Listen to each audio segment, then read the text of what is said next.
কখনো কি মনে হয়েছে তোমার কেউ নেই? তুমি কাঁদছো কিন্তু কেউ দেখছে না। একটা গভীর নিঃশ্বাস নিচ্ছ কিন্তু কেউ শুনছে না। তখনই মনে রেখো তুমি একা নও। কেউ একজন তোমার কণ্ঠ শুনছেন, এমনকি তুমি চুপ থাকলেও। রাত যত গভীর হচ্ছে শহরের আলো নিভে যাচ্ছে। সবাই ব্যস্ত নিজের ঘুমে, অথচ তুমি জেগে আছো। বুকের ভেতর যেন এক শূন্যতা, কেমন একটা দুঃখ, চাপা কষ্ট, নীরব কান্না।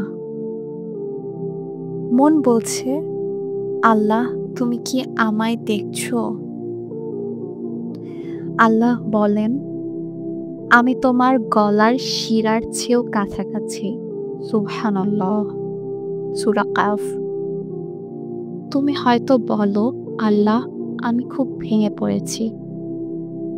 আল্লাহ বলেন, নিশ্চয়ই কষ্টের পর আসে স্বস্তি। সূরা ইনশিরাহ। তুমি বলো, আমি একা, ভয় পাচ্ছি। আল্লাহ বলেন, ভয় করো না, আল্লাহ আমাদের সঙ্গেই আছেন। সুবহানাল্লাহ। সূরা তাওবা। যখন রাত আরো গভীর হয়, চারিদিকে নীরবতা নামে, তখন একটা দরজা খুলে যায়, আল্লাহর দরজা। রাসূলুল্লাহ সাল্লাল্লাহু আলাইহি সাল্লাম বলেছেন, প্রতি রাতের শেষ তৃতীয়াংশে আল্লাহ পৃথিবীর আকাশে অবতরণ করেন এবং বলেন, কে আছো আমাকে ডাকবে, আমি সাড়া দেব। কে চায় আমার কাছে, আমি তাকে দেব। কে চায় ক্ষমা, আমি তাকে ক্ষমা করব। সুবহানাল্লাহ। সহিহ বুখারী। শুধু 2 রাকাত নামাজ, একটা নিঃশব্দ কান্না। কেউ নেই চারপাশে, কিন্তু তুমি আজ একা নও। তুমি এখন সেই বান্দা যার জন্য আকাশ খুলে গেছে, যার দোয়া ফিরিয়ে দেওয়ার কেউ নেই। একাকিত্ব তখনই চলে যায় যখন তুমি নিজে সিজদায় লুটিয়ে পড়ো, যখন তুমি রাতের অন্ধকারে কারো সাথে কথা বলো না, শুধু আল্লাহর সামনে কান্না করো।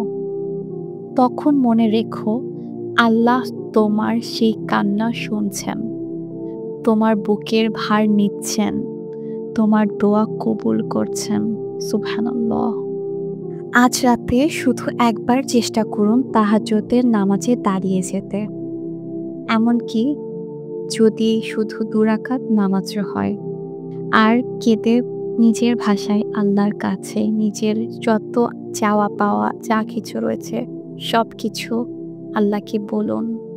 আল্লাহ শোনেন, এমনকি আমরা বলার আগে। যদি এই ভিডিও আপনাদের হৃদয়ে একটু হলেও শান্তি দেয়, তাহলে দয়া করে শেয়ার করুন। হয়তো কারো জীবন বদলে যাবে এই এক ভিডিওর মাধ্যমে। আর আমার এই চ্যানেল কোরআনের সুধাতে আরও এমন হৃদয় ছোঁয়া কোরআনের বার্তা পেতে সাবস্ক্রাইব করে আমার পাশে থাকুন। আল্লাহ আমাদের সবাইকে রাতের নিঃশব্দ কান্না দিয়ে দিনভর রহমত দেওয়ার তৌফিক দিন। আমিন। আসসালামু আলাইকুম ওয়া রাহমাতুল্লাহি ওয়া বারাকাতুহু।